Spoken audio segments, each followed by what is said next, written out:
Hi, today I'd like to discuss professional courtesy, a topic that I think everybody has way the fuck wrong. Somebody got this idea that professional courtesy means that I'm not going to say something bad about somebody that works in my industry because they work in my industry, and that makes it unprofessional, and oh, you're not supposed to do that. We can't say that about them. Oh, just move on. Fuck that! If somebody screws me, you know what my idea of professional courtesy is? My idea of professional courtesy is letting every other motherfucker that works in my business know that this person screwed me. That this person screwed me out of money or time based on their arrogance or their ignorance. And if somebody else has screwed me, then I'm going to let everybody that I know that. You know why I'm going to let everybody else know? So that they don't go through the same thing. I was having an argument with a friend about this the other day. We would have not even been having that argument had somebody else had the courtesy to let everybody know that this vendor routinely fucks people. Because if somebody had actually gone out there and described their experience properly with somebody in this business-to-business relationship, then I would have figured that out, because I do my research on people before I do business with them. And if I had figured that out, I wouldn't have been stuck there doing business with somebody who screws people. And I wouldn't be here bitching about it right now. This also comes up because I have a blog series called Genius of the Week on my website, and this deals with customers that I sell to. And I don't use this to describe customers that complain that something didn't ship the same day, or that they got the wrong part, or that something didn't go right, because you know what? If that happened, you deserve to use me as your punching bag. Not repeatedly, but just a little bit, you deserve to use me as your punching bag. And I'll let you use me as my punching bag for a little while, or my receptionist if she's here. But when somebody buys a part and says, the connector was supposed to be here, I am computer repair shop, I am 10 years experience, I don't give a fuck about you. I don't give a fuck about your experience, because the listing said the connector's here, in bold, capital letters in the top. And the picture has the connector here, in 2000, by something resolution on the fucking JPEG picture that I took. Don't tell me about your fucking experience. Don't tell me about who you are. I don't give a fuck who you are. I don't give a fuck about your experience. What I care about is that right here, right now, in this one email, you're telling me that you're a jackass. Ignorant, stupid, arrogant, motherfucking jackass. And if that happens to be the case, and you are going to go on and on and on about it, then I have no reservation about hitting print screen and publicly posting this so that everybody else who may have the displeasure and misfortune of doing business with you knows that maybe they shouldn't. And that's another thing that I want to talk about in this business. Arrogance. As technicians, we are always dealing with people who doubt us. So we have to be very, very confident in who we are so that the people who are coming to us will believe us and have confidence leaving their $2,000 or $10,000 or $20,000 devices with us.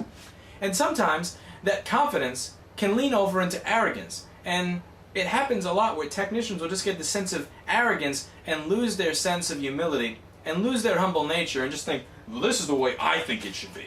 Well, that's how I think it should be. And sometimes that is the way it should be, but you need to be able to get your idea across to somebody while still sounding like a human being and sounding like a productive, civilized member of society instead of like an arrogant, insolent piece of shit.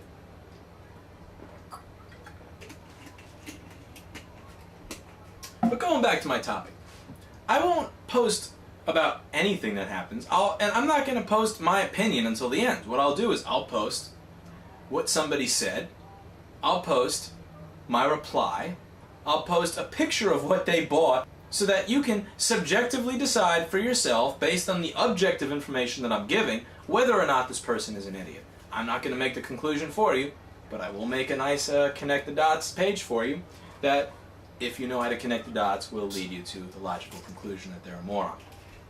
Those are two separate things. And this very, very often happened in the music industry and drove me nuts. Especially because in the music industry, more than any other industry, people would be willing to throw you in front of the motherfucking J-train on camera to get one step ahead. And it's because of that they're so afraid to badmouth anybody who screws them, anybody who takes advantage of them, who rips them off for money. I swear to God, there was this one motherfucker who came to the studio and actually tried to send the owner a bill for $2,000 because the studio cat rubbed up against his Gucci bag and ruined it by touching the bag. And nobody in the industry wanted to say anything about this stupid motherfucker named Damon because they were afraid of what would happen to them, of the repercussions, or oh, well, we can't say anything bad because he says he works for this record label. I don't give a fuck about your record label. I don't give a fuck who you work for. You are an arrogant jerk-off, and I want nothing to do with you. And I'm going to make sure, as a professional courtesy to my colleagues who work in this industry, that I'm going to tell them all about you, by name, so that none of them want to work with you, so that they don't have the displeasure of repeating my experience. That's my idea of courtesy. Do I have courtesy to the person who's screwing me? I have courtesy and I have sympathy to the person who's in my shoes. I don't give a fuck about the person who's trying to screw the person in my shoes. I care about the people who are like me. I care about the people who may wind up becoming me. Understand how that works? So if somebody screws you, if somebody wastes your time, talk about it. Think about it. Because I can tell you, one of those places that I posted that blog about, they went out of business 6 months later. And I'm not going to say it's because of me. It was because that's how they ran their business. And I'm pretty sure, maybe just based on the fact that that blog entry, according to my website at the time, had 63,000 views, that at least one person Googled the name of that business and found my blog. And saw that this is a business where somebody who can barely compose an English sentence yelled after buying the wrong part, and they thought, if I bring my computer to this place, they're probably going to buy the wrong part and my repair is going to be delayed by 1 week. And then they decided to call up a business that could do it the same day because they actually had their shit and their inventory together. And I don't see anything wrong with that, because in that case, I actually helped a consumer to get something faster and better. And they didn't have to pay any money for that information. So I think that professional courtesy is a good thing. But just make sure you're being courteous to the right people. People will tell me, you can't run a business like that. You won't be successful running a business like that. You won't make money running a business like that. And it's funny because when I log into my merchant services account, it seems like people are still giving me a couple of $1,000s every day. And that's cool. Now, don't get overexcited. This is New York City. Making a couple of $1,000s every day does not mean you get to keep any of that or see any of that. But you know what? That's a topic for another video. Fuck it. Movie, documentary, miniseries? You know what? I don't even want to get into it. I'm having a good evening. I'm happy. I just don't want to think about that right now. So, that's professional courtesy for you. Have courtesy towards the right people. That's professional courtesy.